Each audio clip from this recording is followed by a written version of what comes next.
Welcome to What the Theory with Joel. I'm Joel and I'm joined by... Yvonne Nabasa. Okay. This is the great Yvonne Nabasa. I don't know, I was, in my phone I have you saved as Chic Moments, Yvonne of Chic Moments. And I was happy to learn that it's actually chic, not chic. Yeah. Someone said Chic Moments. When people say Chic Moments, how do you feel? Why you just go with it?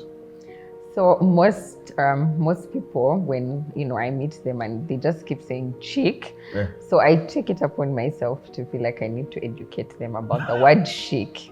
Do you even know what chic means, Joel? Yeah, of course. It's cool. It's in. It's hip. Exactly. Because I'm chic. It's classy. Yeah. Yeah, men can be chic too. Yeah, this is 2023. Yeah, men can be chic too. So chic is really classy because it's a style brand, it's a fashion brand. So I just felt like the word chic is something that's timeless, that it's classy, and that's what our brand is about. So yeah, guys, it is chic, not chic. Chic Moments. Right. Yeah. We're going to link to the page and all. She has like really cool stuff. It's also a family business. I'm calling it a family business because it's you and your sister. Yes. But before we get into all that, today's episode we're going to be discussing fashion. I want to find out, what it takes to run, what you run in terms of getting people to look nice and cool, to sexy and chic. What it takes to get those materials, but also to get to know about you a little bit. So maybe let's start with you. Okay. What school did you go to? Which one? We were discussing earlier, you said you had problems in school, so today we're going to first start there. So we had primary? I was in Cavalry Primary School. Yeah, Then I went to Mary Hill. Then I went to Navisonsa. Then I went to Mobs. Navisonsa? Yeah. Can you play basketball? No, I can't. So you used to do, I actually tried to play basketball, but I couldn't handle the drills, like the work that it takes for you to actually, so the court work, the back and forth. Yeah, though I have my friend Noella, she's really tall, she was good at it. Oh, Noella, I know Noella. She used to play basketball. Yeah. So I found my talents in other places like fashion, what I'm doing now, thankfully. All right. But so what did you do at uni? I did business. So you're already going to be a business I did person. Business computing. Yeah.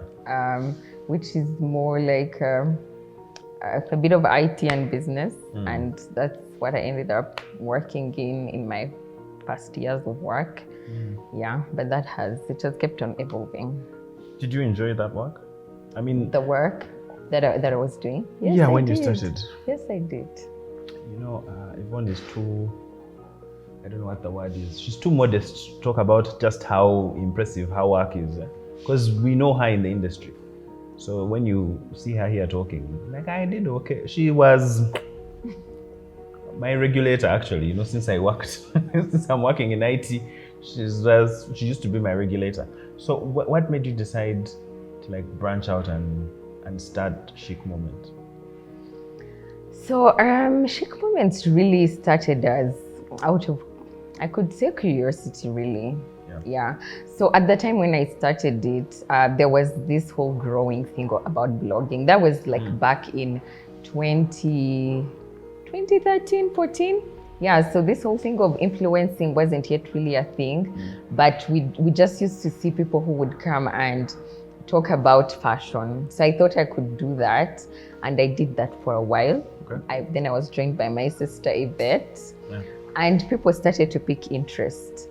So what we would do, we would really pick a topic on fashion and talk about it. It could be how to mix colors, how to wear, how to mix different prints. Yes.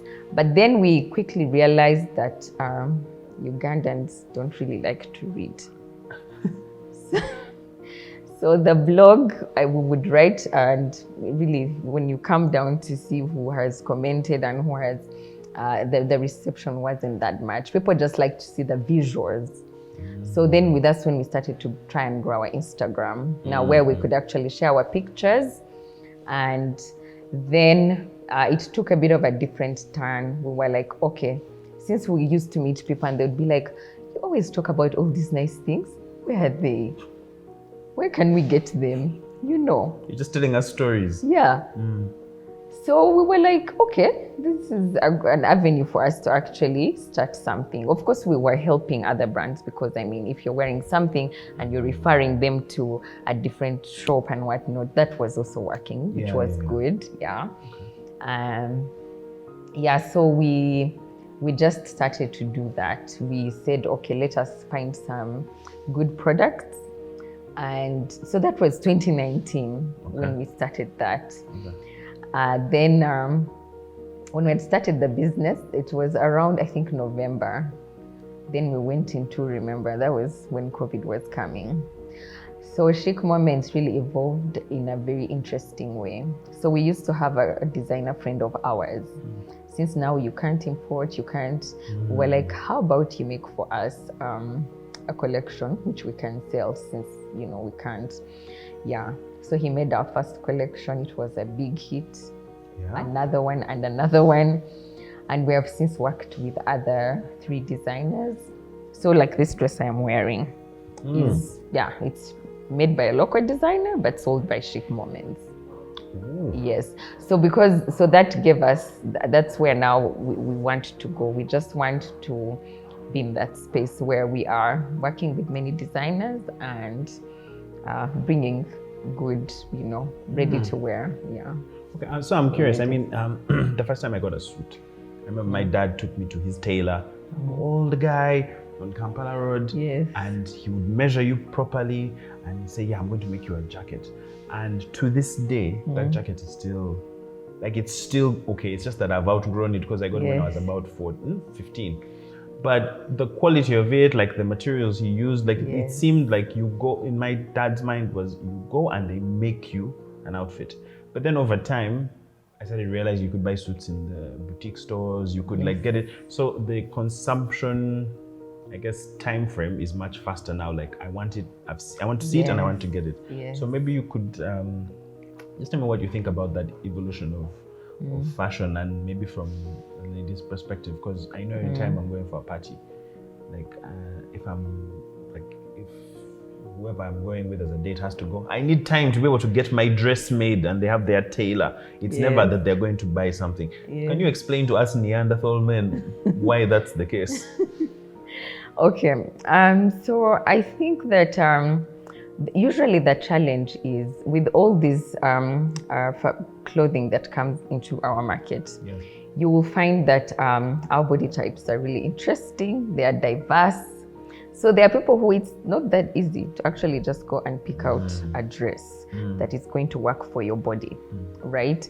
So for example, there are sizes, and you'll find that the UK size 12 is not going to automatically fit you, right? So that's why a lady will prefer to go and get something tailor-made specifically for her body.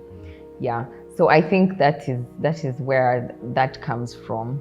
And it also comes from people just wanting to, you want to express yourself in a certain way, and that thing is not readily available. So you go and you make it. If I want to mix orange and pink and I get and to you decide. Can't, so then you go and tell the tailor that, you know what, I want this and this, and it is made.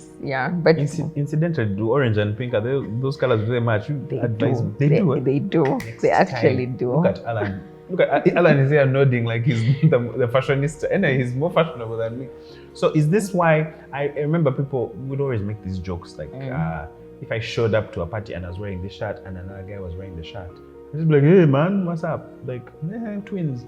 But I don't know if it's a trope or if it's a real thing, that if you show up at a party and then someone else has the same outfit, you see, what's this reaction? What's going? Is it what's the feeling? What's the problem? That is a complete vibe killer. Absolutely. Okay, for us ladies, it just instantly puts you in this position where you immediately comparing yourself with this person because they have worn the exact same thing.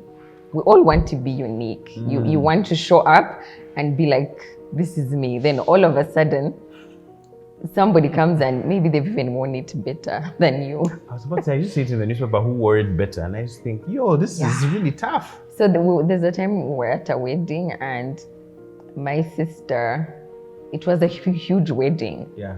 And my sister we found 2 other people. So at the wedding, there were three people in the same exact dress. I kid you not, my sister just got like a scarf. She had to change a little bit. To just cover herself and like, no. People think you all came in the same car. Uniform. Yeah, of course, so they easily identify you. Yeah. All right, so maybe pivoting a little bit. I think, okay, there is a contingent, I think, of people who think that fashion is like a frivolous thing. It is, well, I guess a way for you to just consume. And while I hear that argument, I also sort of think that the clothes we wear are important. I've noticed over time that there's a lot more African fashion. There are things a lot more colorful. When I was at university, guys were just wearing very plain colors. First of all, in London, we're really not doing a lot, wearing sandals and whatnot. But now it's a form of expression. Yes. So I think that's an important thing. Maybe you could talk about like, how you fell in love with fashion. You seem to have like an eye for it. You seem it was a passion of yours. Yes. How do you connect to it? What is it about that makes it important? Okay. Yeah. So it's I just feel like it's really a vast thing. It would be so difficult to talk about it briefly. But what I can say about fashion and how you dress is I really wouldn't call it frivolous at all. Yeah. It is something that, as a person, it is a way for you to say who you are, make a statement about yourself. It is a way for you to share your ideas with people. So for example, this head wrap, I started wearing head wraps because, okay, now this is not as colorful, but usually I have other colorful ones. Today you said you're serious. Yeah, but it's like this whole Afro chic, and we're just trying to go back and say African fashion can be cool. And so when you're wearing it, you're also making a statement. You're saying I'm African and I am proud and I can actually wear this. Yes. So of course we are in a society that tends to dictate how you wear and how you look. We work in offices, we go to churches. Some people have to wear uniforms. Sometimes they have to wear a uniform, a shirt, an office shirt, that's the official a corporate shirt. Yes. So we are in that space where you have to dress a certain way because you're in a certain space and people have to be able to relate with you. But in the grand scheme of things, I just believe everybody should be able to express themselves and explore who they are through what they wear, right? Yeah, so I think it's really interesting. Dressing up is so much fun. Yeah, it's something personally I look forward to.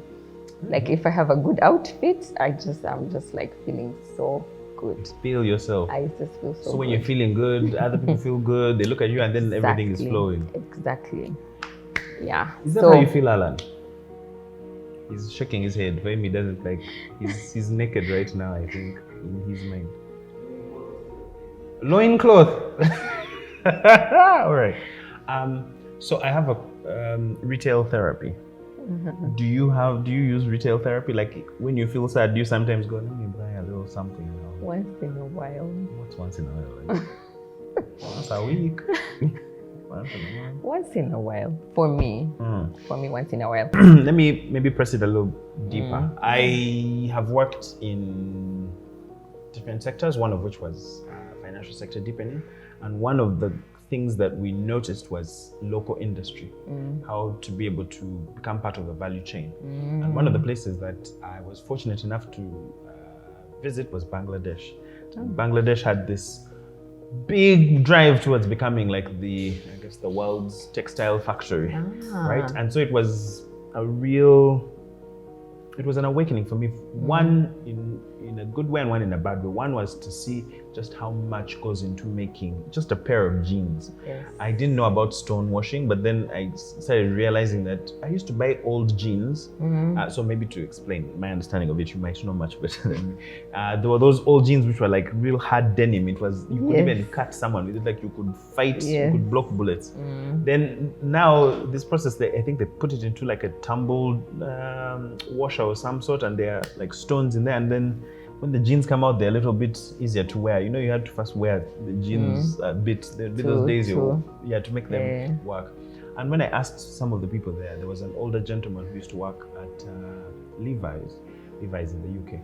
And he said that, well, the amount of time it would take from, this is the design that we think people want, to actually getting into the shelves. Like, you go to the design house, they figure it out, then they go to actually making it, and then you've got to make the number of the stock.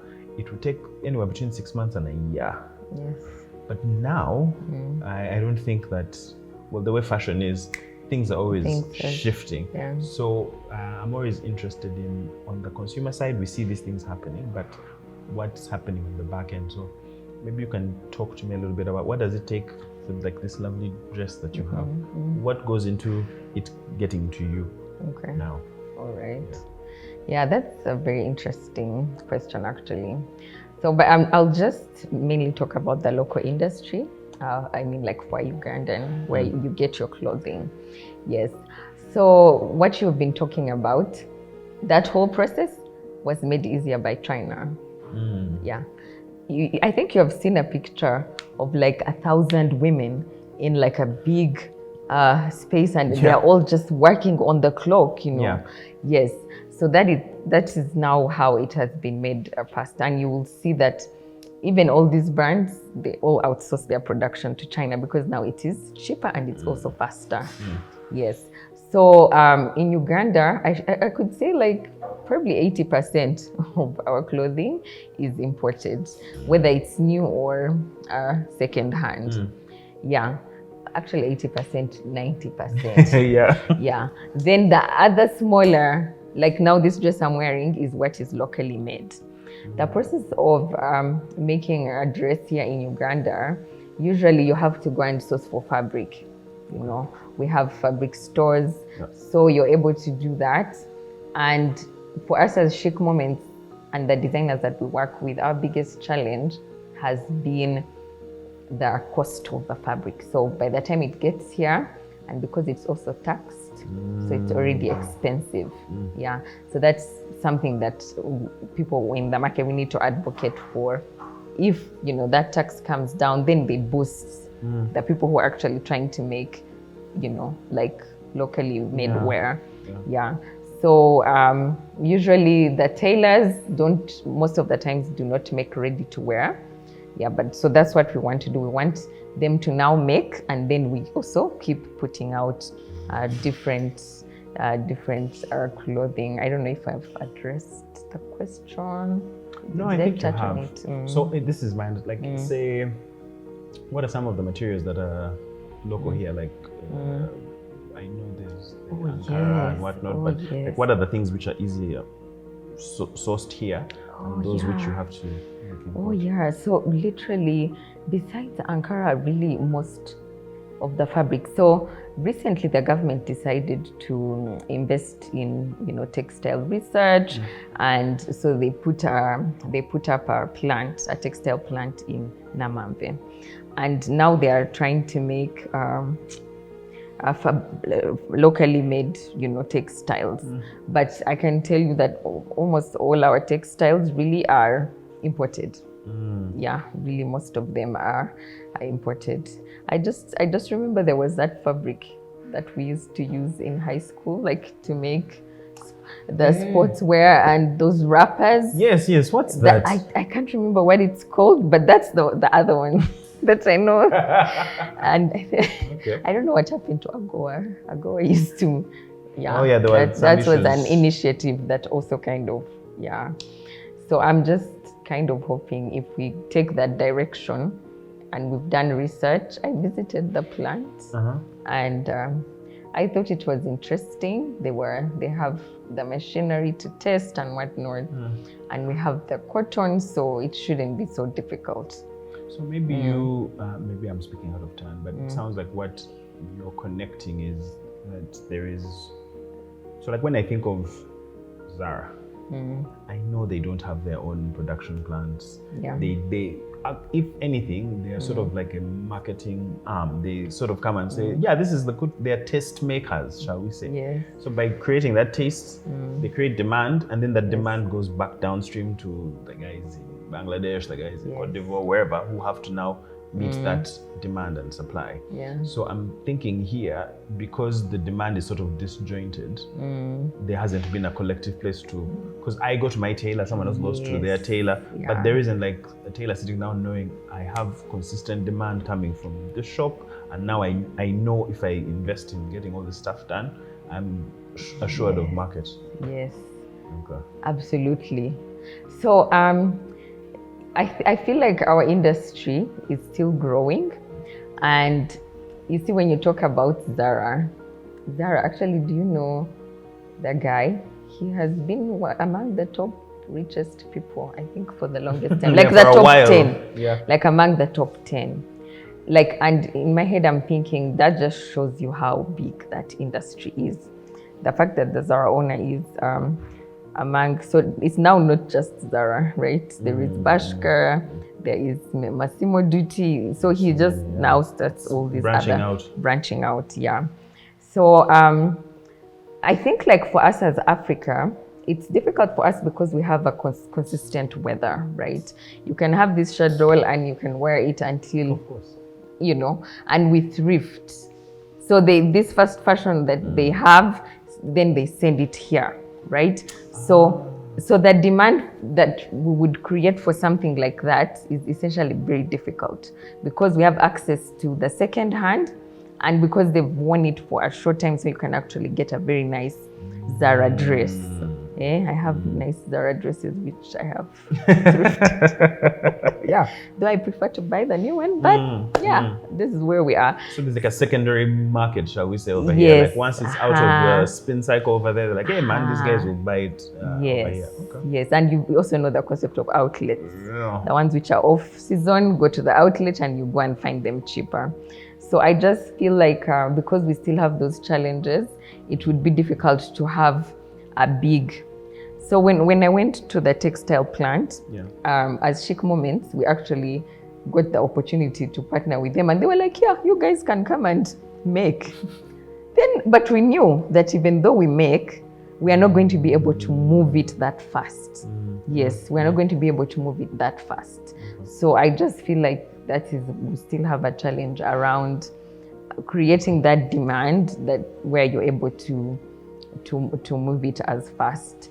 But I also feel like we can still position ourselves in terms of that outsourcing to be good for our industry. If, for example, we got a deal to produce for H&M, it's happening in other countries, in Ethiopia, in Morocco, and the economies have grown because of that kind of thing.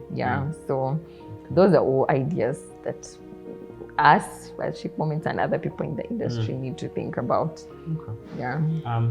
So you as I guess a tastemaker, we were talking earlier, sometimes I want to buy things local, and I go to the shop and I say, how much? Like, you know, there's a price to your I have a friend who's saying, is always like, it's okay you can be moral when you have money. But then when the price starts coming, man, people start making tough decisions. So I imagine a lot of people want to promote, a lot of people want to purchase, but then the price point is what is heavy.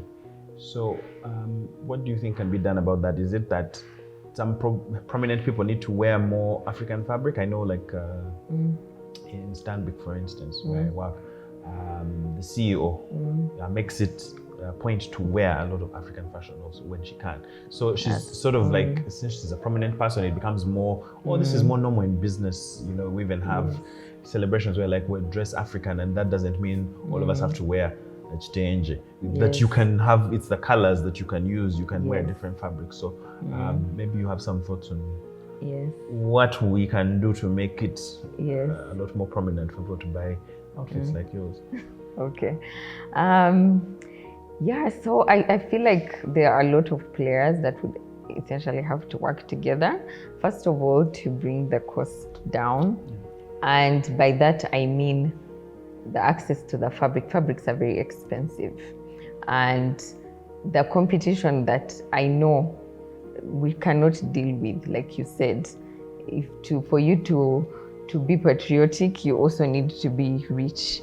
You need to be able to afford a dress of 150K, 200K, which is not your average Ugandan, is not going to be. So for us in the industry, I feel like if the taxes, first of all, and the fabrics go down, then we can bring in more fabric and we can be able to make these kinds of dresses cheaply, and we put them out faster.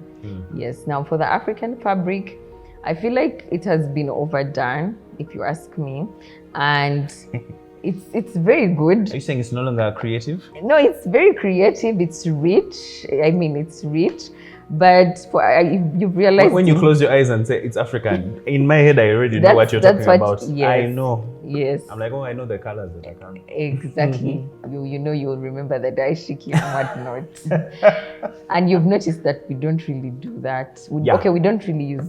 That's part of why I was like, oh, Yeah. this is an interesting take. It's Yes. because when I would tell people, oh, Chic Moments, I know you guys are, your African fashion. I've heard you guys talk about it before. Yes. But when I looked at the range of stuff that you had, I was like, oh, and maybe this is my own personal view. I felt that in art, in music, and a lot of the beginning of like Afrofuturism started with us looking backwards. Yes. You'd be like, oh, what is it that we always used to wear? And so it's kind of hard to not leave, like that's part of the story, but it shouldn't be the whole thing. There could be a new frontier to go into. Exactly. Yeah, so it's nice and colorful, but I feel like there are many people whose fashion taste is minimalist and you just don't want to have so many colors. And you've realized we just like simple everyday wear that's practical. Yeah, like just plain black and white. That's why most of people are minimalists. Yeah, so that is why we think that we can still have a vast expression in an African way, but still not limiting ourselves to the chitenje. Yeah. Maybe just two more questions from me before I release you into the wild. One, what do we do with our old clothes, and what could we do better with them? I have like 2 bags of old clothes, and I'm struggling to find a place to take them to, for 2 reasons. One, I'm gigantic. People are like, who's going to wear that? Then the other is I wanted to go to someone who needs it. I wanted to go to in a place where someone's going to use it. I'm starting to get a little more conscious about the amount of water and materials that went into making this cloth. And it's fine if I was to get rid of it, if someone else can wear it and it's not stained or anything. I would prefer it goes in that manner. So do you have any tips? Do you have any ideas about what should be happening in that regard? Okay. So in that regard, I've seen several drives to like donations, and there are organizations here and there that collect people who want to give out clothing. And but what I've seen, okay, I can't speak too much for the men, but for us ladies, I have seen interesting ideas like fashion swapping. Oh. Yeah, so fashion swapping is where you come together as ladies. So I have this dress, maybe I've worn it and I feel like I don't really need it that much. So I take it into the swap. My other friends come with their other items that they feel like they don't like that much. And then we come together and we swap around the items, right? So actually, I remember Rebecca, I don't know if you know her, she used to do something like that. And it was really awesome because now you come out of that swap with something new, and you've also been able to give out what you felt like you didn't need. Okay. But then also at Chic Moments, we were just trying to help people to, I should say, what can I say? Like building a practical wardrobe that then you won't need to keep overhauling it. So you build a capsule wardrobe where you have your staples, things that you I'm always hearing the wear. words. A capsule wardrobe with staples. Tell us, please, talk to me like I'm a simpleton, which I am. Okay. My understanding is that there are certain things that are like the bread and butter for. Exactly. You're going to use them across different events, and it works across different situations. Is that what you mean? Yes, exactly. So your staples, first of all, it also goes back to personal style. Yeah. So if, for example, you're somebody who will always have a blazer, like it's part of your, so then you know that I'm going to have, let me say 3 blazers in black, white, and maybe another color. Then you work around the other items, so that you keep wearing them in a different way without having to keep shopping, and then you're stuck with clothes that now you need to let go of. Yeah, so the staples, I think, working around that. Yeah, I think we should be more intentional about helping. For permutations and combinations, that's what I'm thinking in math. You're like, I can have 3 jackets, 3 pairs of pants, but out of that I can have an ensemble of different outfits that I can mix and match. Exactly. Okay. Yeah. All right. I wish I had. I should have continued studying math. Alan, can we do a fashion swap? I'll benefit. I want. Alan's shirt looks better than yours. I think he would. Alan, come onto the. I knew you were bringing. That's why I put on that. No, I want Alan. Come onto the. I want you to. You don't want to be seen. It's a Saturday. He's got his Saturday vibe. He's trying to look cool as if he's the owner of the show. Can you imagine? All right. So now I think we can do. Yeah. Okay. Without assassinating Alan, could you tell us about some of the faux pas that men? You said you're not into but you at least with your eye you can see things that men could improve. So maybe just tell us, as Ugandan men, there are guys out here who might be listening. Tell us, what are some of the things we should be doing? So for the guys out there, really, what would I say?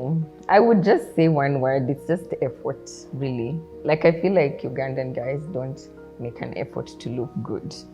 Yeah, and I think because it has been mostly, I feel like the women always have to look good, but I feel like now the men really need to interest themselves in really looking good.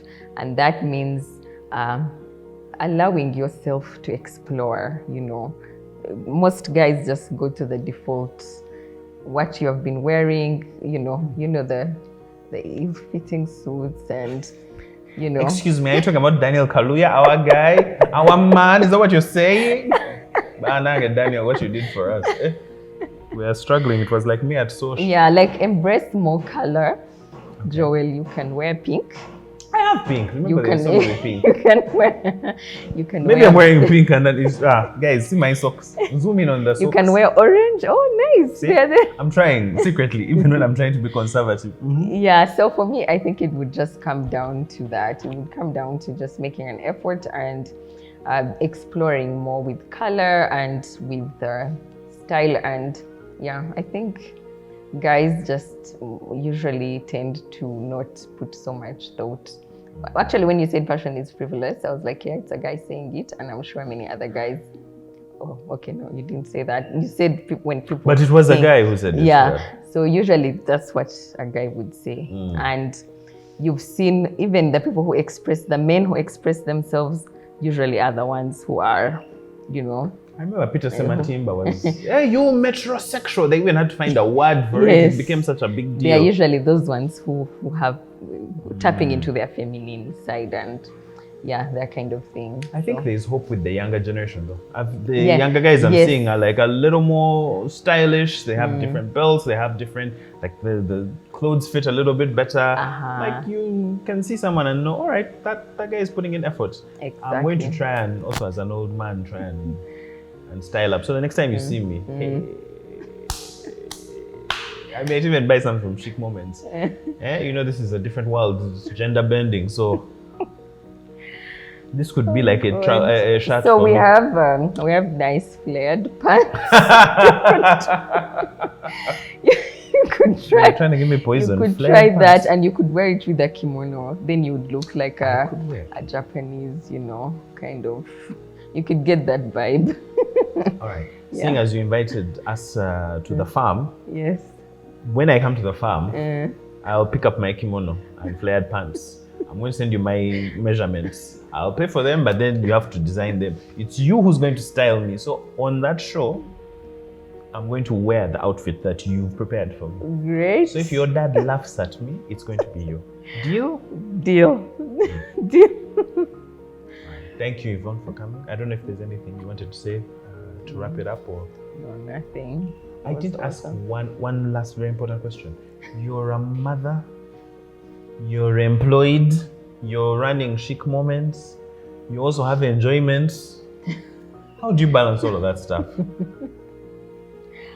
Enjoyment. Why you're struggling? You might still be struggling. We're here saying that you're flowing, but Okay. I think interesting that you ask. Yeah, so I can talk a little bit about my life, I guess. I think the most important thing for me has been support, a support system. So when you see that happening, it's usually because, first of all, like Chic Moments, because I work with Yvette, and so she has more time, and so we're able to work together. So I don't have to do it full time, but it's challenging. I can't lie. It's one of those things that, sometimes you ask yourself that question every day, but what am I doing? But then you keep doing it anyway, and you're hoping that you're still able to make a contribution in either wherever you are. Yeah, so I think that for me, it comes with support. The support system I have, a nanny who is God sent. So now on that aspect, enjoyments can happen. because man, the girls are okay. Yeah, she is like their second mom. So I'll just really chalk it down to support and treating some of these things like my babies, like Chic Moments. I feel like it's my other baby, so I feel like I have to keep taking care of my baby. Chic Moments, yeah. So the baby can also grow. Like what the theory? Are you taking care of your baby? I don't know, man. Yeah, The police yeah, may so- come for me for abusing my child, but Yeah, so it's that's really it. Yeah. oh, thank you for making time. Guys, check out Chic Moments. It's really cool stuff. Look at this is a sample of what you can get. And I guess the purpose of this episode was just to think beyond,